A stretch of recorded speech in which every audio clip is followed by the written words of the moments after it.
안녕하세요. 오늘도 사연살롱을 찾아주셔서 감사합니다. 저는 올해 곧 돌이 되는 한 아이의 엄마이자 이혼녀 김하영이에요. 예전에 강주호님이 TV에서 하신 말씀이 있어요.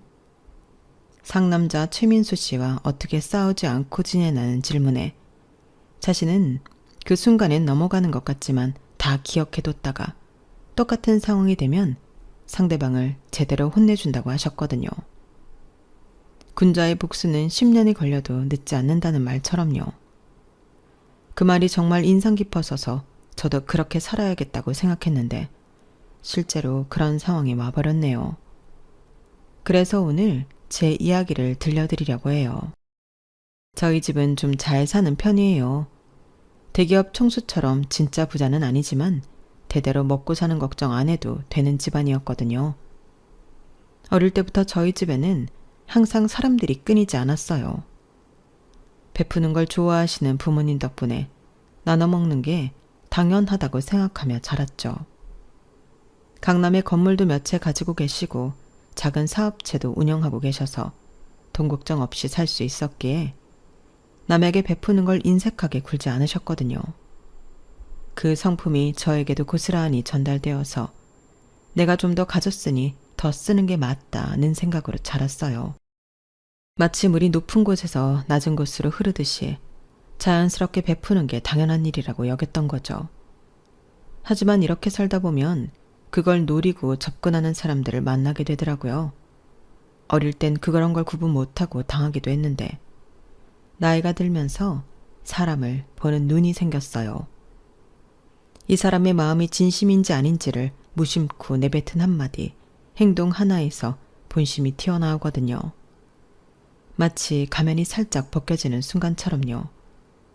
그런 게 느껴지면 당연히 거리를 뒀고 지금 주변에 남은 친구들은 저에게 2번 사면 한 번은 사려고 하는 사람들이에요. 그게 얼마든 마음이라고 생각하기에 관계가 유지될 수 있다고 생각해요. 서로 주고받는 게 있어야 진짜 우정이라고 생각하거든요. 그런 점에서 남편은 저에게 꽤 높은 합격점을 받은 사람이었어요. 개천에서 용남 케이스로 시부모님은 식당을 운영하셨는데 거기서 서빙도 하며 용돈을 벌었다고 했거든요. 그래서 돈의 귀함을 알았고 제가 돈이 많다고 해도 쉽게 버는 게 아니라는 마인드를 가지고 있었어요.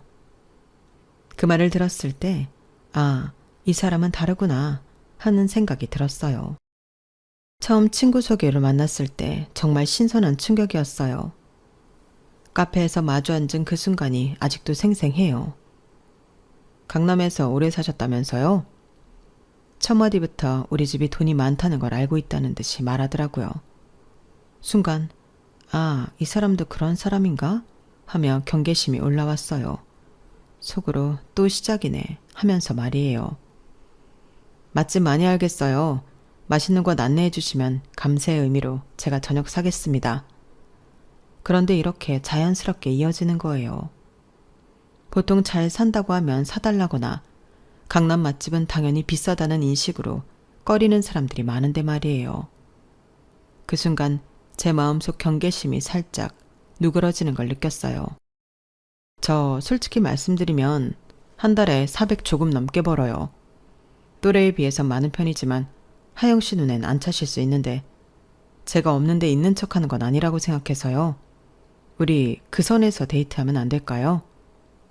심지어 자신의 경제 사정까지 솔직하게 털어놓더라고요. 그 모습이 너무 신선했어요.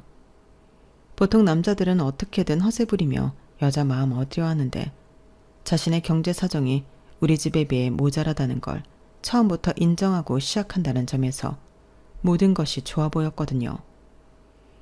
그래서 세상에 이런 남자도 있구나 싶었어요. 정말 진심으로 좋아하는 것 같았고 결혼까지 무난하게 이뤄졌죠. 그때만 해도 그의 진짜 속내를 알 리가 없었으니까요. 부모님 역시 그의 성실함을 마음에 들어 하셨어요. 천생연분인지 결혼 후 한 달 만에 임신하면서 그는 더 바빠졌거든요. 가족을 책임지겠다고 야근을 신청해서 하는 날들이 많아졌기 때문이에요. 저는 영어학원 선생님이었는데 임신으로 입덧이 심해져서 일을 그만두고 쉬게 되었어요. 아침마다 속이 뒤집어지는 것 같았고 냄새에도 민감해져서 수업을 제대로 할 수가 없었거든요. 그런 저와 뱃속의 아이를 생각해서 책임감 있게 일을 더 열심히 하는 남편을 보며 결혼 정말 잘했다 생각했어요. 매일 밤 11시가 넘어서 들어오는 남편을 보면서도 저는 오히려 고마웠어요. 다른 신혼 부부들처럼 신혼여행도 제대로 못 가고 신혼집에서 로맨틱한 시간을 보내기보다는 입덧하는 아내를 위해 묵묵히 일하는 남편이 너무 대견했거든요. 친정 부모님 역시 도움을 청하는 게 아니라 스스로 알아서 하려는 모습에 감탄하셨어요. 참 좋은 부모님이 돼서 잘 컸네. 요즘 사이들은 부모 도움받아 편하게 살려는데 스스로 하려 하고 내가 정말 사위 하나는 잘 얻었어. 하.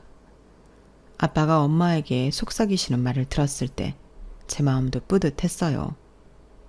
정말로 괜찮은 사람을 만났다는 생각까지 들었거든요. 그날은 주말에 가족이 함께 식사하던 날이었어요.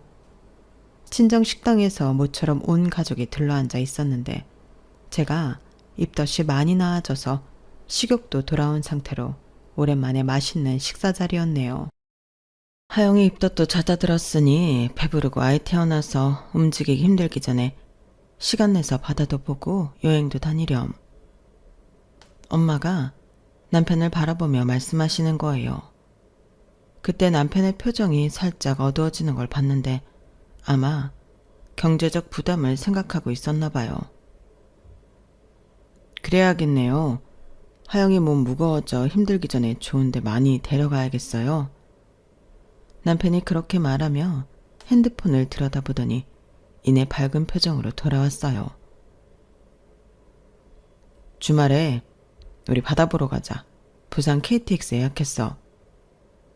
그런데 아빠가 의아하다는 표정으로 물어보시더라고요. 차가 있는데 왜 번거롭게 기차를 타?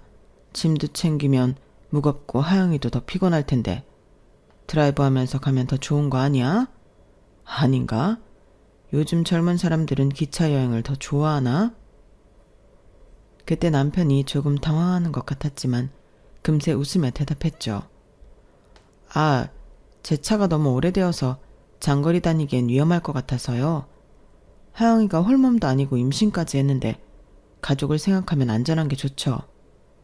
제 차는 저 혼자만 급할 때 타는 게 맞는 것 같아요. 그 말을 들은 순간 아빠의 표정이 확 달라지더니 눈에서 하트가 발사되는 것처럼 표정을 숨기지 못하셨는데 이렇게 생각이 깊구나. 우리 딸을 정말 사랑하는구나. 둘 중 하나이지 싶은 표정과 눈빛이었거든요. 그럼 안 되지. 당장 차 바꿔야겠는데. 아빠가 갑자기 일어서시면서 남편을 바라보셨어요. 아니에요, 아버님. 저희가 알아서 할게요. 지금 당장은 못 바꾸겠지만 제가 더 열심히 노력하면 아기 태어나기 전엔 자가도 새 차로 바꿀 수 있을 거예요.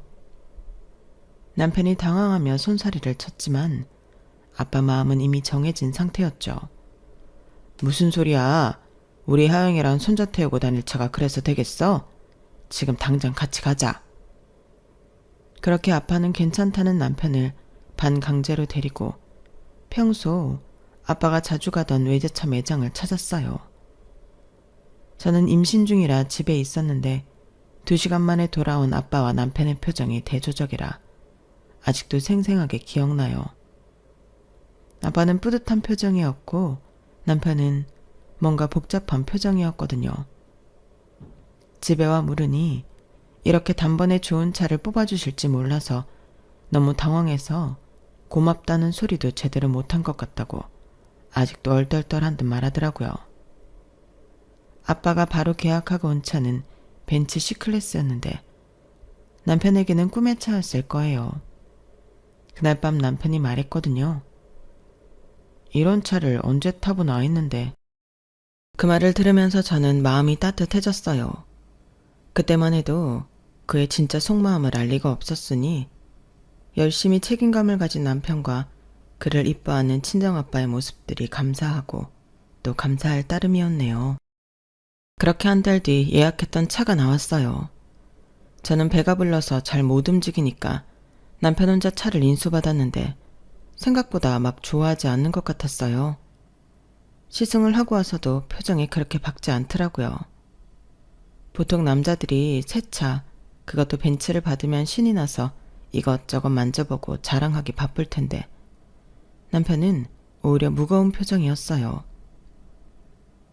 왜 그래? 마음에 안 들어? 제가 물어보니까 남편이 한숨을 쉬며 말하더라고요. 아니야, 차는 정말 좋아.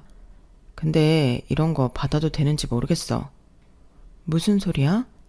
다 큰 자식인데 부모 덕 바라는 것 같아서 마음이 편하지 않아.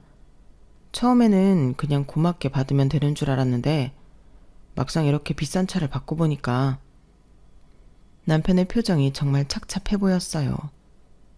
그 모습을 보면서 저는 오히려 더 기특했어요. 받을 수 있을 때 받겠다고 하지 않고 오히려 부담스러워하는 게 진짜 좋은 사람 같았거든요. 그러면 더 잘하면 되는 거 아니야? 제가 남편의 어깨를 토닥이며 말했어요. 당연히 부모는 자식에게 더 좋은 걸 주고 싶지 않겠어? 더군다나 임신한 딸이랑 손자를 생각하면 당연한 거지. 그렇긴 한데 당신은 내 뱃속 아이에게 그런 마음 들지 않아? 나중에 우리 아이가 커서 필요한 게 있으면 해주고 싶지 않을 것 같아? 그러자 남편의 표정이 환해지더라고요. 그렇네. 내가 너무 생각이 짧았나 봐. 아버님 어머님이 우리를 위해서 주시는 건데 고맙게 받아야겠다. 그러니까 그 대신 부모님께 더 잘해드리면 되는 거야. 남편은 제 말이 맞다며 동조하면서 앞으로 친정 부모님께 더 잘해야겠다고 다짐했어요. 그 모습이 너무 기특해 보였거든요. 그리고 실제로 시간 날 때마다 친정 부모님을 찾아가며 살갑게 굴었어요. 주말이면 꼭 들러서 안부를 여쭙고 아빠가 좋아하는 술이라든지 엄마가 좋아하시는 꽃 같은 것들을 사들고 가더라고요. 친정 부모님은 그런 남편을 정말 예뻐하셨어요. 하영이 복 많네. 저런 남편을 어디서 구하냐. 엄마가 남편이 없을 때 저에게 하신 말씀이었어요. 정말 자랑스러웠죠. 그렇게 2달이 더 지났을 무렵 남편이 변화하기 시작했어요. 아니, 정확히는 본색을 드러내기 시작했다고 해야 할까요? 그때는 몰랐지만 지금 생각해보면 그때부터 시작이었던 것 같아요. 아이 방을 만들어야겠는데 남편이 핸드폰으로 이것저것 쇼핑하면서 중얼거리더라고요. 아기 침대, 기저귀 가리대, 장난감 등등 보기에도 예쁜 것들이 많았어요. 우리 집이 좀 좁아서 뭘 사두기가 힘들 것 같아. 남편이 한숨을 쉬며 말했어요. 우리 집은 24평 아파트였는데 결혼 전 제가 독립해서 살던 집을 리모델링해서 들어왔거든요. 아이를 낳아도 사실 좁은 집은 아니라고 생각했어요. 물론 마당 있는 친정을 생각한다면 좁지만 우리가 가진 범위에서 하자는 남편 말에 동의했고 그렇게 선택했기에 문제없다고 생각했거든요. 그냥 필요한 것만 사면 되지 뭐. 아이 방이라고 해봐야 침대하고 옷장 정도면 충분하지 않아? 제가 그렇게 말했지만 남편은 뭔가 불만족스러운 표정이었어요.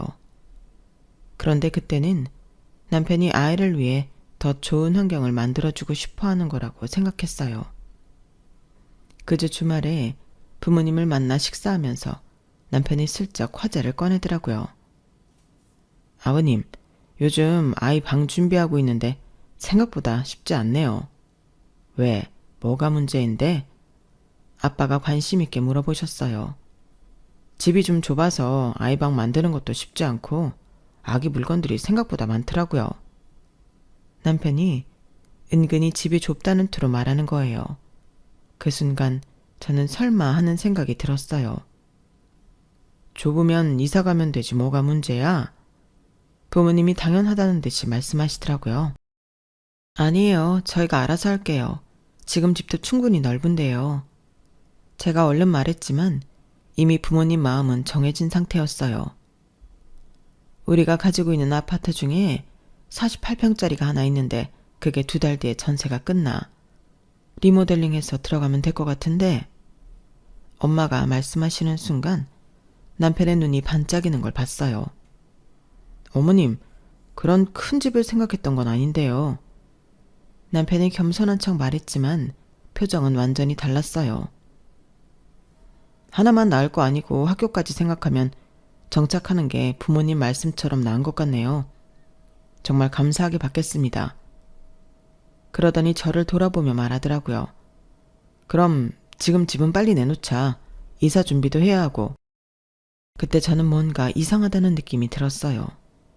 분명히 결혼할 때는 우리가 가진 범위에서 하자고 했는데 이제 와서 왜 이런 식으로 나오는 건지. 하지만 그때는 남편이 아이를 위해서 더 좋은 환경을 만들어주고 싶어 하는 거라고 생각했어요. 그렇게 새로운 집 인테리어에 열을 올리는 와중에 남편이 새로운 사업 구상을 하기 시작했어요. 처음에는 가벼운 얘기였어요. 평소 옷 잘 입는다는 소리를 들었기에 편집샵 운영하면 잘할 것 같다는 말을 흘려 했었거든요. 그때는 그냥 허황된 꿈 정도로 생각했어요. 누구나 한 번쯤 해보는 이야기니까요.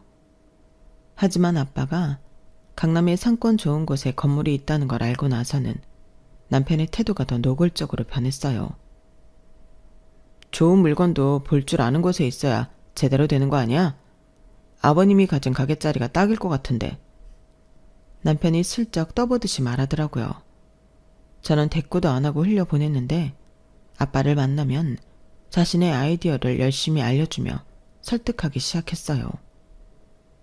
그날도 주말 저녁 식자 자리에서였는데 남편이 갑자기 화제를 꺼내더라고요. 아버님, 요즘 사람들 쇼핑 패턴이 많이 바뀌었더라고요. 어떻게? 아빠가 관심 있게 물어보셨어요. 편하게 쇼핑하려고 하더라고요. 굳이 명동이나 강남 번화가까지 가서 쇼핑하는 게 아니라 일상생활 반경 안에서 좋은 물건들을 사고 싶어 해요. 남편이 마치 시장 조사를 한 것처럼 말하더라고요.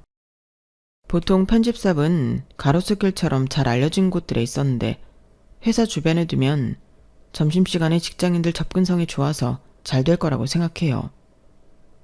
남편의 목소리가 점점 열정적으로 변해가더라고요. 아빠도 평소에 의류에 관심이 많으셨기에 남편의 말에 솔깃해하시는 것 같았어요. 그런 아이디어도 있구나. 확실히 요즘은 접근성이 중요하지. 맞아요. 그리고 저도 평소에 옷 잘 입는다는 소리를 들어서 제가 직접 골라서 들여놓으면 잘 팔릴 것 같아요. 그때 아빠가 갑자기 말씀하시더라고요. 하고 싶으면 가게 하나 내줄 테니 해봐라. 그 순간 저는 깜짝 놀랐어요. 설마 아빠가 정말로 가게를 내준다고 하실 줄은 몰랐거든요. 아버님, 정말요? 남편의 눈이 반짝이는 걸 봤어요.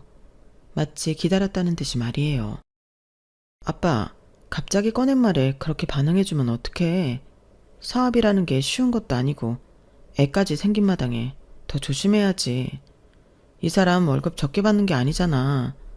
안정적인 직장 놔두고 왜 바람 놓고 그래. 당신 나 못 믿어? 우리 부모님 식당 하잖아. 사람 대하는 건 내가 누구보다 잘해. 알면서 그래. 그거랑 다르지. 편집샵은 수요가 정해져 있는데 차린다고 되는 것도 아니고 연예인들이나 셀럽들 단골층이 분명한데 우리가 그런 인맥이 있는 게 아니니 자리 잡는 것도 힘들 테고 쉽게 생각할 문제 아니라고 생각해.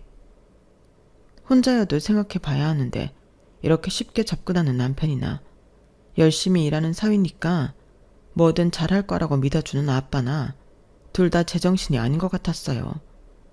그래서 악역은 제가 하기로 마음먹고 아빠도 말리고 남편도 말리고 있었네요. 하지만 남편은 그런 저를 안심시키려고 그러는 건지 아빠에게 자신이 충분히 할 수 있다는 걸 어필하려는 건지 모르겠지만 계속 충분히 승산이 있고 말은 지금 꺼냈지만 사실 오래전부터 회사 주변도 살피고 구상하고 있었다고 말하더라고요. 그렇다고 해도 준비 기간이 필요하잖아.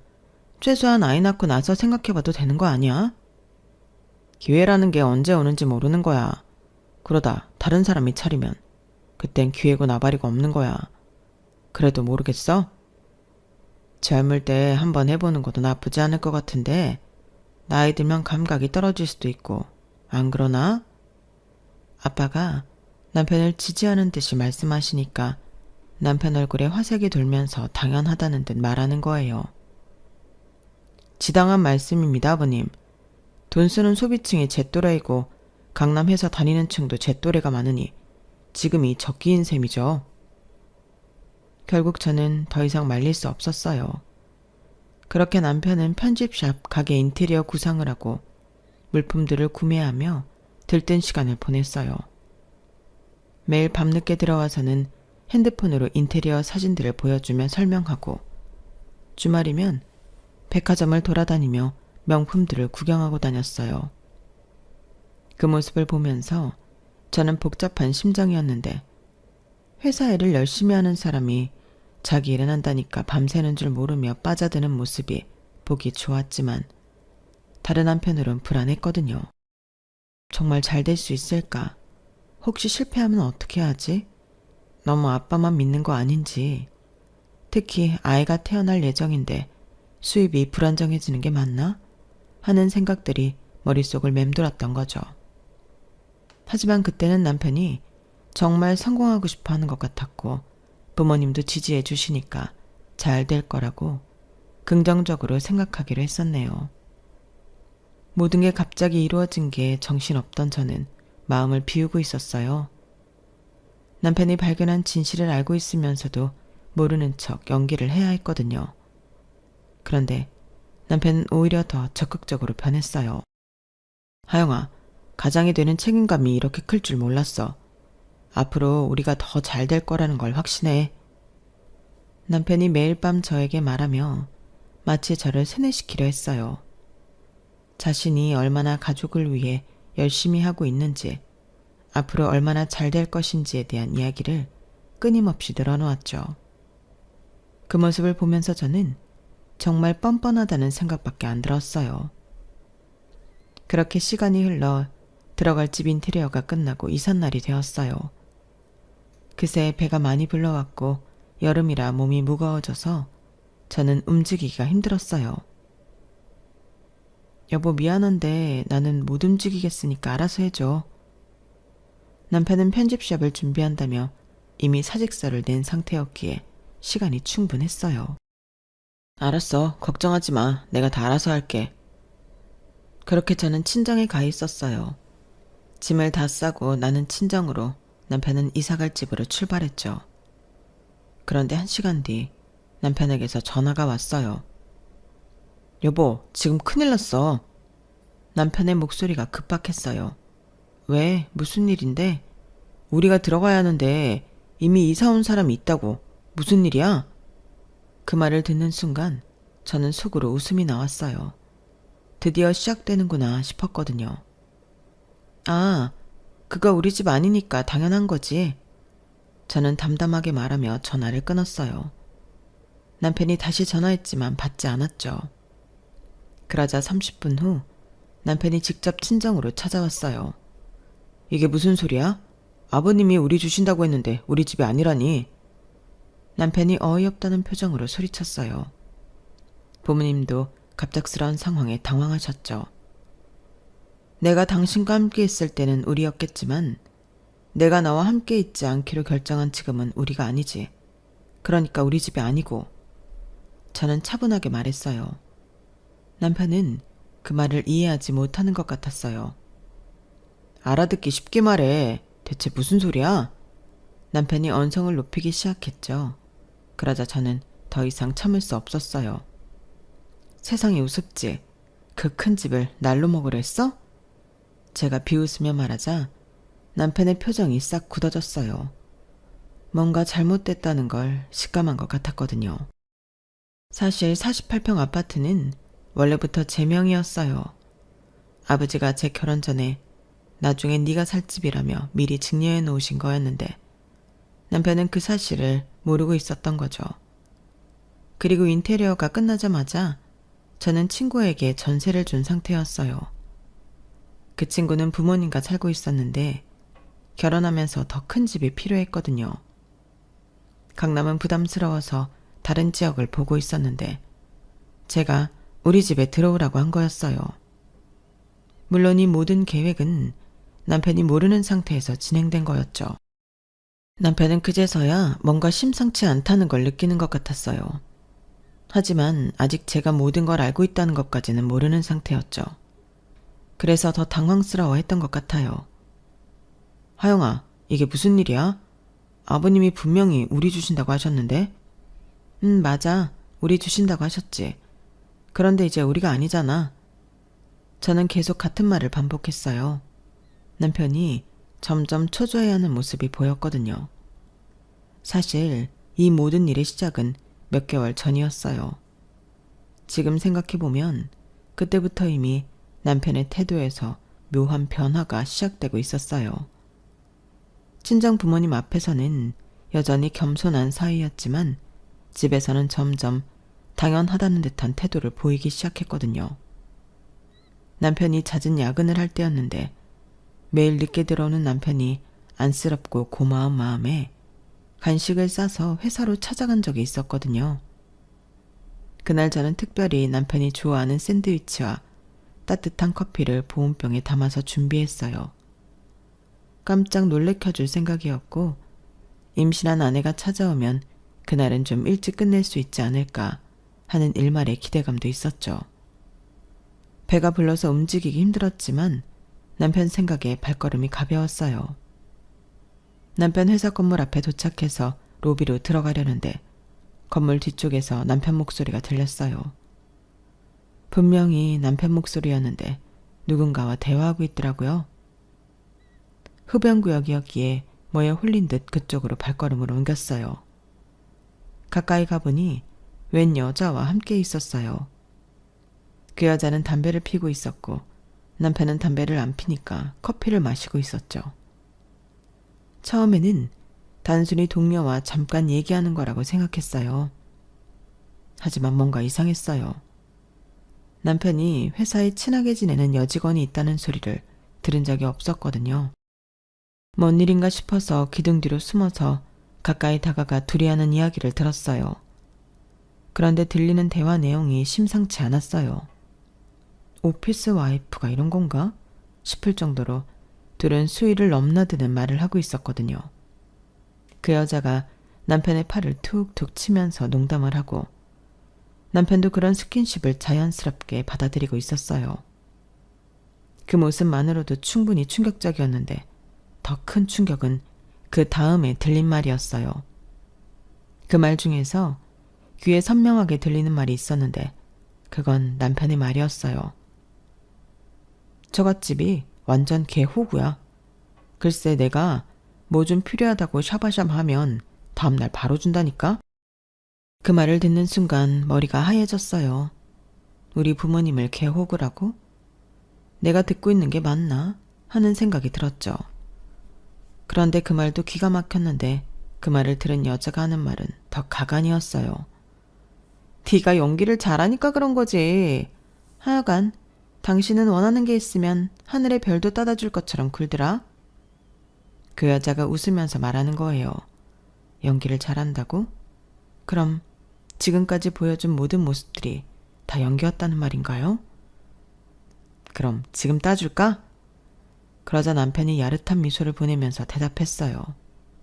그 순간 저는 온몸에 소름이 돋았어요. 이게 정말 내가 아는 남편이 맞나 싶었거든요. 그 순간 손에 있던 간식 봉지를 놓칠 뻔했지만 정신을 붙잡고 최대한 조용히 그 자리를 벗어났어요. 주차했던 차에 와서 한참을 멍하니 앉아 있었죠.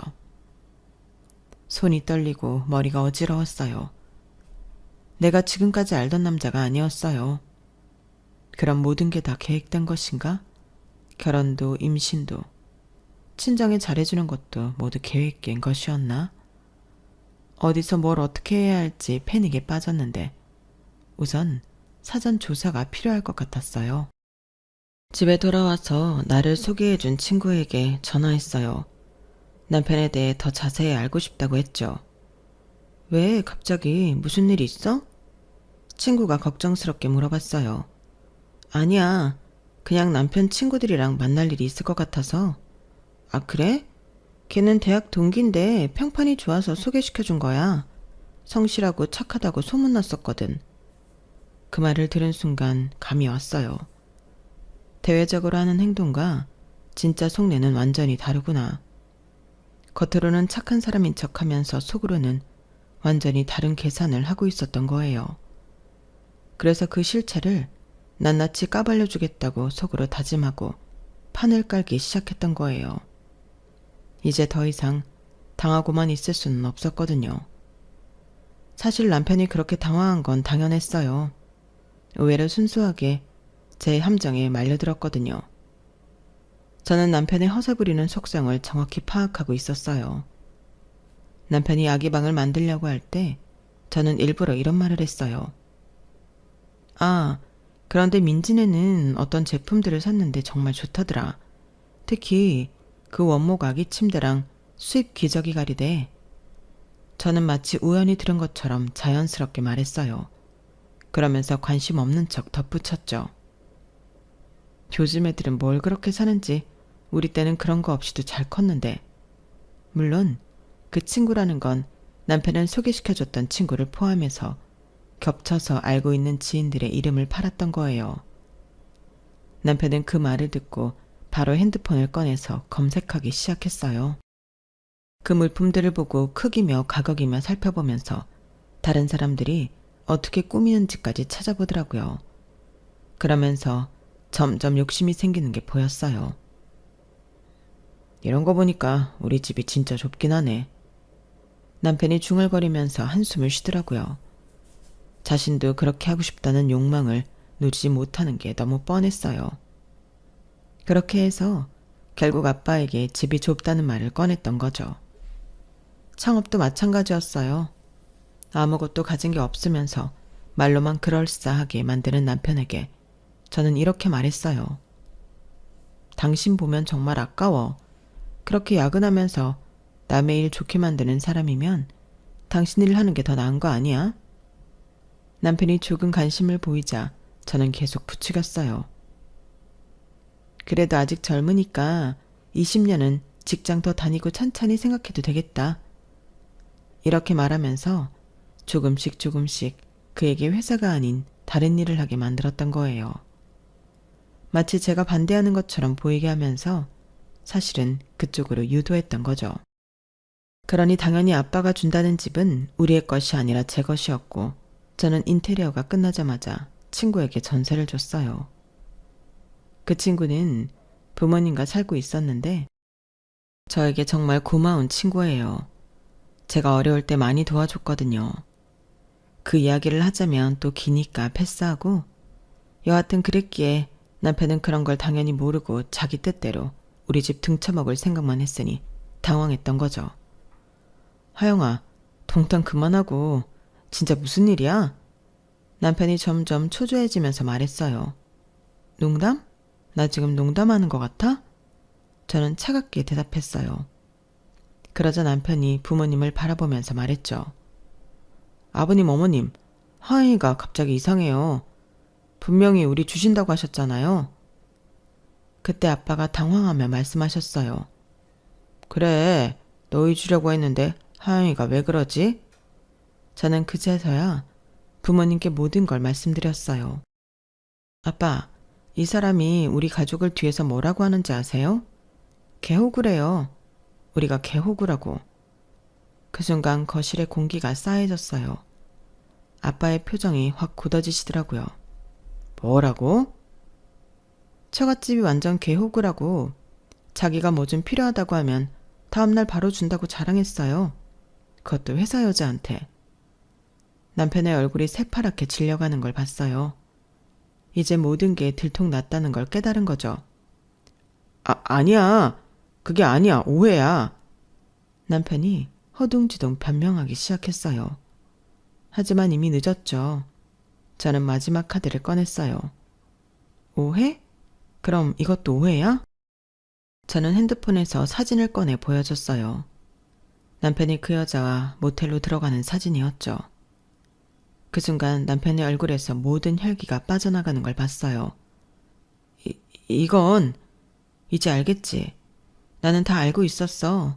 당신이 얼마나 겉과 속이 다른지. 저는 승리의 미소를 지으며 말했어요. 드디어 모든 진실이 드러난 순간이었거든요. 그런데 남편의 진짜 절망은 그 다음부터였어요. 아빠가 강남에 가게를 임대해준다고 했을 때 계약서를 작성했었거든요. 편집샵에 들어갈 물품을 구매하면 결제해 줄 테니 구매해서 넘기라고도 했었고요. 그때 남편의 모습이 정말 가관이었어요.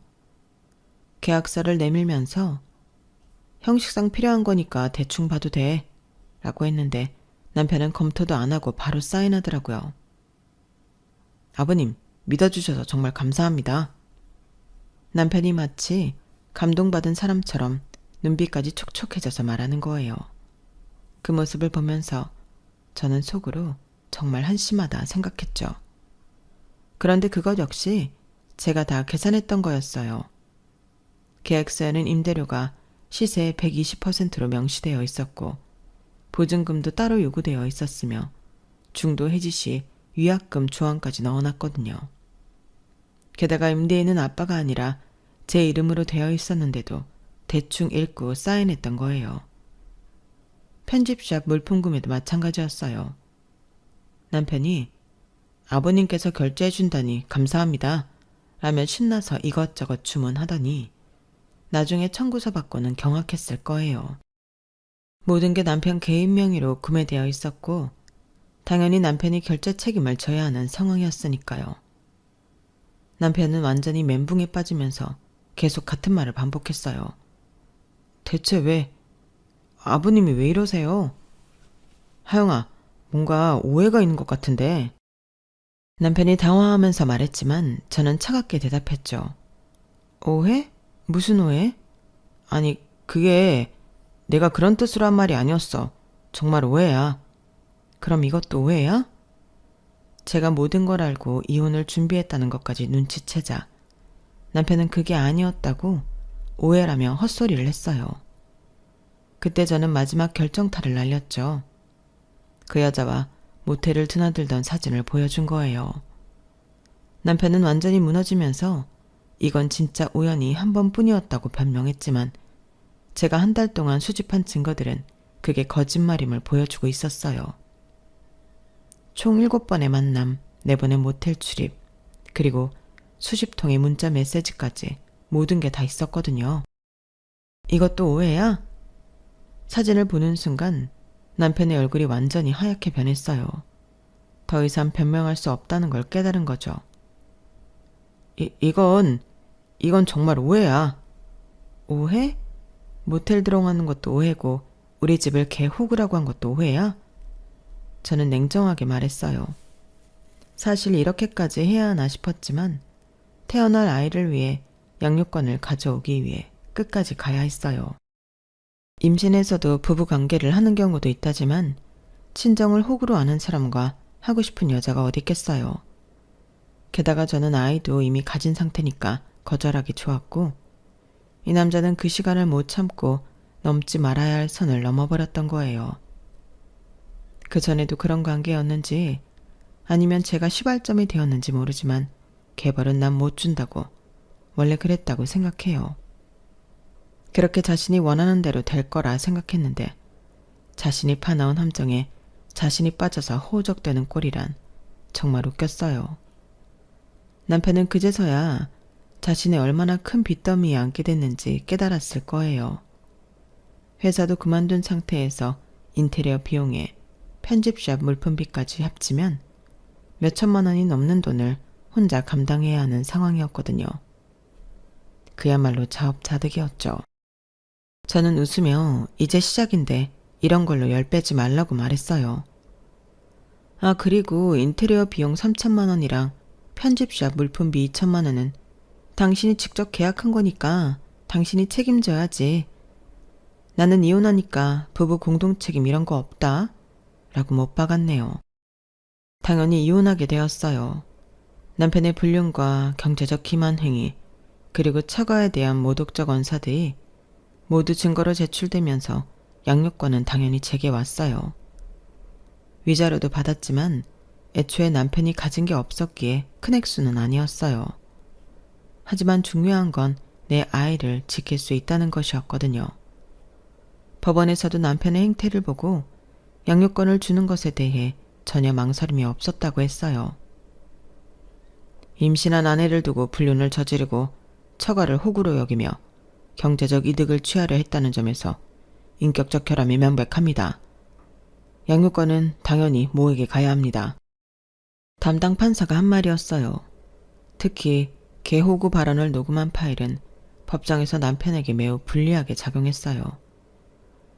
다가가면서 분위기가 심상치 않다고 느꼈던 전 핸드폰 녹음기를 켰었는데 그게 도움이 되었던 거죠.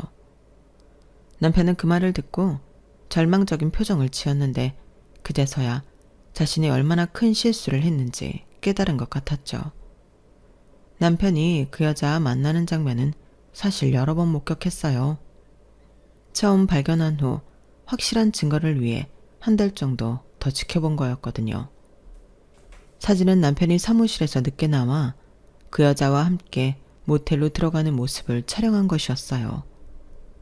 당시 임신 중이라 몸이 힘들었지만 아이의 미래를 위해 참고 증거를 모았어요.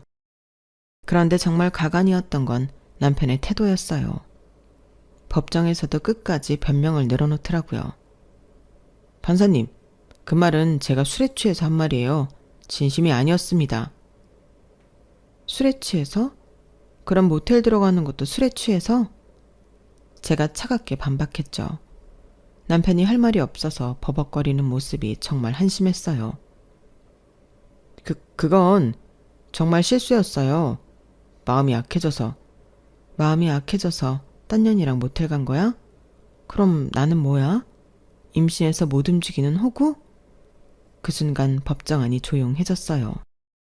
그때 남편 변호사가 감정에 치우쳐서 하는 말이라고 제 말을 무마시키려 했지만 저희 변호사가 그럼 모텔 출입도 감정에 치우쳐서 한 행동인가요? 라고 반박하니까 남편 변호사도 남편도 꿀먹은 벙어리처럼 아무 말도 못하고 있더라고요. 남편은 빚이 늘고 회사에는 가지도 못하게 되었어요. 제가 그 여자한테도 소송장을 날리면서 회사를 그만두게 되었고 그 회사 근처로도 못 가게 되었기 때문이에요. 남편이 하는 일을 자세히 말하지 못했던 건 워낙 바닥이 좁아서 말하면 눈치채시는 분들이 생기기 때문이었는데 그랬기에 취직은 꿈도 못 꾸고 빚은 늘었어요. 더 웃긴 건 남편이 그 상황에서도 제게 연락을 했다는 거예요. 하영아, 우리 다시 한번 생각해보자. 아이 때문에라도. 아이 때문에? 아이 때문에 이혼하는 거야. 내 아이가 거짓말쟁이 아빠 보면서 클 수는 없거든. 제발 한 번만 용서해줘. 내가 정말 잘못했어. 용서? 그러기엔 너무 멀리 온 것 같지 않아? 마음에도 없는 소리 하지 말고 꺼져. 너란 인간이랑 이런 전화하는 시간도 아까우니까.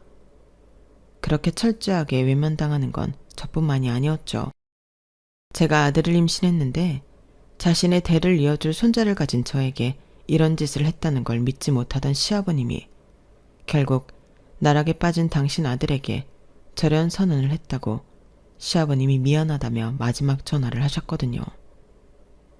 시아버님에게 남편이 제발 한 번만 용서해달라고 사정했을 때 손자 얼굴도 못 보게 만들었으니 필요 없다고 했다는 말씀을 전해주셨을 땐 사실 속이 다 시원했어요. 미안하다. 내가 아들을 잘못 키웠어. 이제 아들도 아느니 너라도 잘 살아라. 가끔 아주 가끔이라도 손주름 크는 사진 하나씩 보내주면 안 되겠니? 하지만 저는 이렇다 할 대답도 못 드리고 그냥 전화를 끊었어요. 남편과 관계된 건 싫었지만 시아버님은 따뜻한 분이셨기에 대놓고 아니라는 말은 못하겠더라고요. 집과 가게는 모두 제 명의였기 때문에 재산분할 대상이 아니었어요. 남편이 가진 건 중고차와 적은 예금이 전부였고 오히려 편집샵 준비하면서 진 빚이 5천만 원 넘게 있었어요.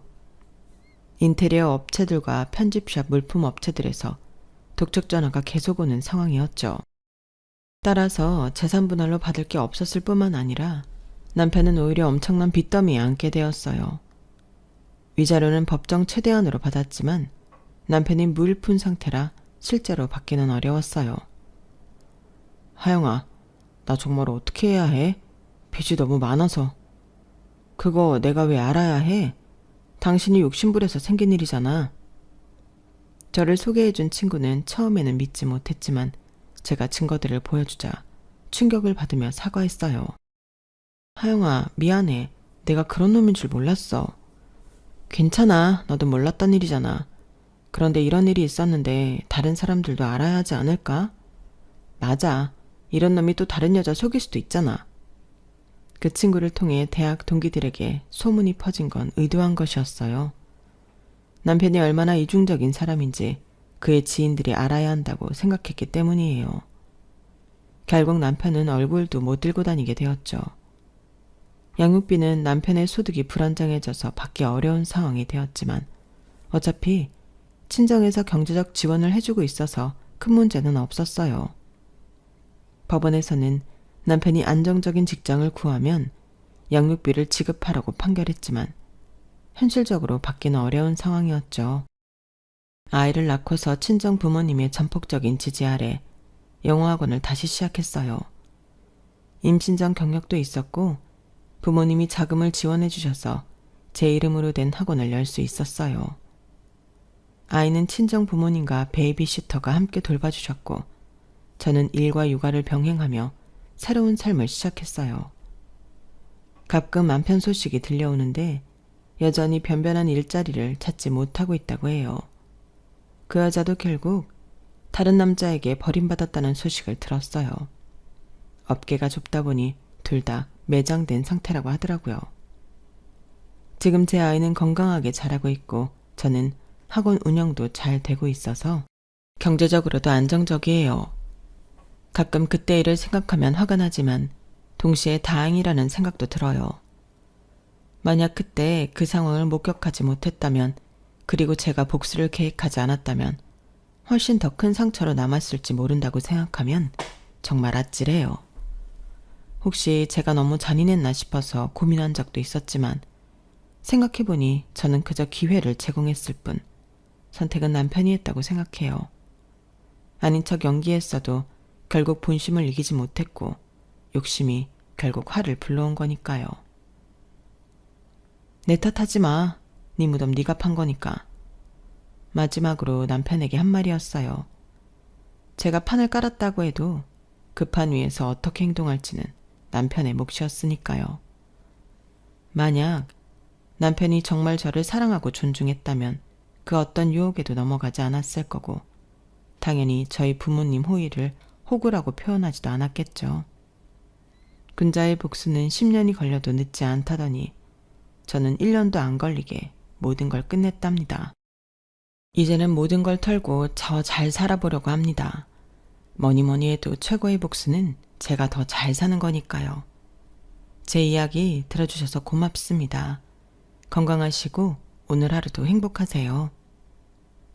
여러분, 사연 댓글에 응원과 현명한 조언 부탁드려요. 좋아요와 구독은 저에게 큰 힘이 됩니다. 오늘도 좋은 일 가득하세요.